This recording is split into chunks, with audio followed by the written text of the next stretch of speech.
অতিকৈ নিন্দনীয় আৰু অতিকৈ দুৰ্ভাগ্যজনক বিষয়। যোৱা 20 তাৰিখ বৃহস্পতিবাৰ ৰাতি 10টা পৰা 11টা হ'ব সময়খিনি। এইখিনি সময়ত জগদীশ বৰ্মন এজন সাধাৰণ শ্ৰমিক, পাৰিশ্ৰমিক মানুহ। তেওঁ পৰিশ্ৰমিক কৰি পৰিয়ালৰ পোহপাল দি জীৱন নিৰ্বাহ কৰে।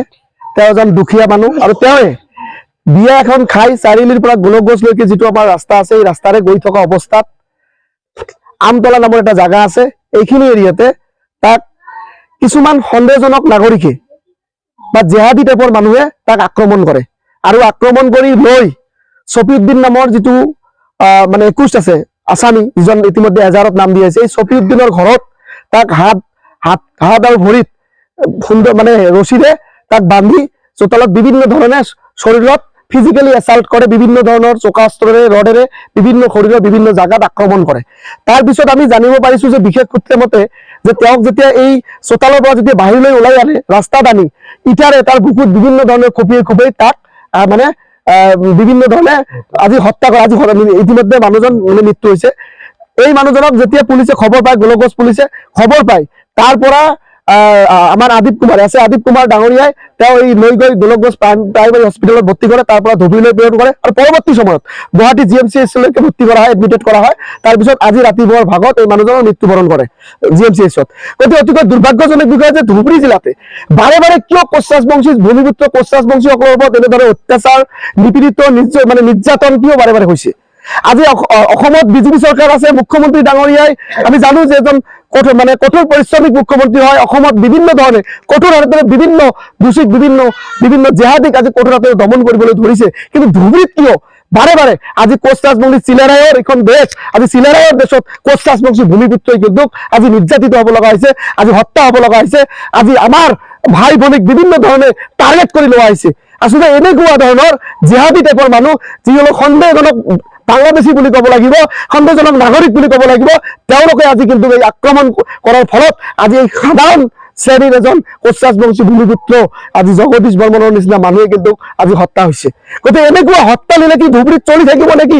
এই কথাটো অসমৰ মাননীয় মুখ্যমন্ত্ৰী ডাঙৰীয়াই আমি মানে জনাই দিব বিচাৰিছো। আৰু তাৰ লগতে আমি ক'ব বিচাৰিছো যে অতি শীঘ্ৰে আচলতে অবিভক্ত গোৱালপাৰা কাছুৱা আৰ্মি বজৰং দলে ইতিমধ্যে থানা ঘেৰাও কৰি, গোলকগঞ্জ থানা ঘেৰাও কৰি আজি প্ৰতিবাদ সাব্যস্ত কৰিছো।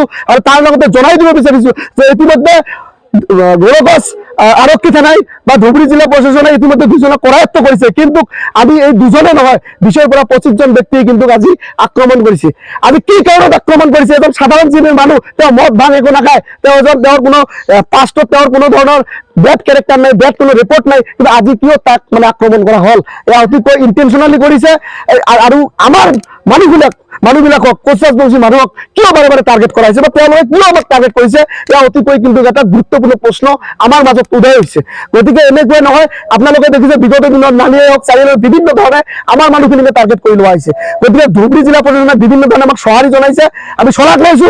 তাৰ লগতে আমি দাবী জনাইছো যে অতি শীঘ্ৰে যিসকল এই বাংলাদেশী টাইপৰ জেহাদী টাইপৰ মানুহ আছে বা যিসকলে এই হত্যা লীলাৰ লগত জড়িত, তেওঁলোকক এনকাউণ্টাৰ কৰিব লাগে আৰু বুলডোজাৰেৰে আচলতে তেওঁলোকৰ ঘৰ বাৰী যিবিলাক আছে ভাঙি দিব লাগে বুলি আমি ধুবুৰী জিলা প্ৰশাসন তথা অসমৰ মাননীয় মুখ্যমন্ত্ৰী ডাঙৰীয়াক আমি দাবী জনাইছো।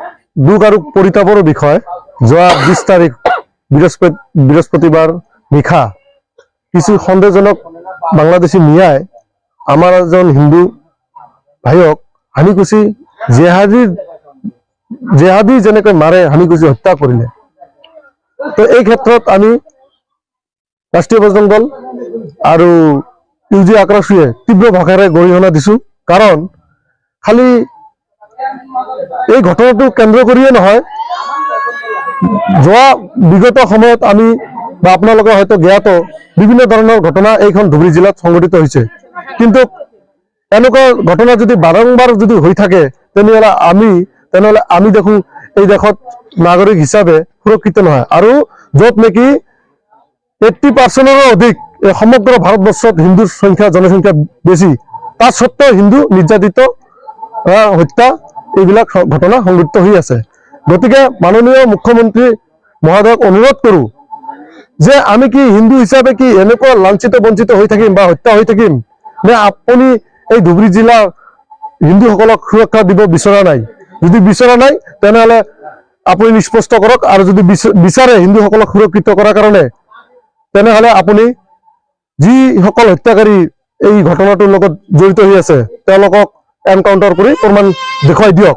অন্যথা আমি অনাগত দিনত ৰাষ্ট্ৰীয় বজৰং দল ইউজি আক্ৰমণে তীব্ৰতাৰে আন্দোলন গঢ়ি উঠিবলৈ বাধ্য হ'ম। তোমালোকে কেইজন পৰ্যাপ্ত কৰিছে? হয়, এটা কথা কি, আমাৰ ধুবুৰী জিলা আৰক্ষী অধীক্ষক তথা গোলকগঞ্জ ভাৰপ্ৰাপ্ত বিষয়াক ধন্যবাদৰ পাত্ৰ। তেখেতসকলৰ তৎপৰতাত ইতিমধ্যে 2জন হত্যাকাৰীক কৰায়ত্ব কৰিছে, আৰু তেওঁলোকে আশ্বাস দিছে অনাগত দিনত বা আগন্তুক সময়ত তেওঁলোকে অতি শীঘ্ৰে বাকী কেইজনকো কৰায়ত্ব কৰি দৃষ্টান্তমূলক শাস্তি